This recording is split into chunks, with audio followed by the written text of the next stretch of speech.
त्याच्यामध्ये 2 वैमानिक वेगळेच दाखवले होते. दुसऱ्या दिवशी अचानक हे जे ऍक्सिडेंट मधले वैमानिक होते ते उपस्थित असल्याचं समजलं.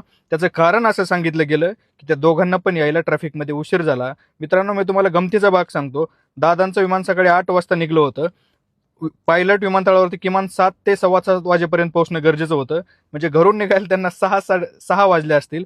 आणि 6 वाजता मुंबईमध्ये कुठल्या ठिकाणी नक्की ट्रॅफिक असतं आणि अचानक दोघं पण सोबत कसं काय ट्रॅफिकमध्ये अडकले? दोघं एकाच ठिकाणी राहायला होते का? हा एक महत्वाचा प्रश्न उपस्थित होतोय. याच्यामधून नक्की जाणवतंय की अजितदादांना ते वैमानिक न देता ठरल्याप्रमाणे हे वैमानिक देण्यात आले आणि जाणून बुजून अजितदादाचा घातपात केला की काय?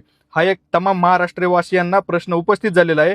आणि याच्यामुळेच शंका उपस्थित होते की दोन्ही पायलट अचानक कसं काय ट्रॅफिकमध्ये अडकले आणि दोघांना पण कसं काय उशीर झाला? असं का झालं नाही की एक पायलट पोहोचला आणि दुसरा पायलटला उशीर झाल्यामुळे त्याच्या जागी रिप्लेसमेंट म्हणून नवीन पायलट घेतला? मात्र ही अत्यंत धक्कादायक गोष्ट आहे.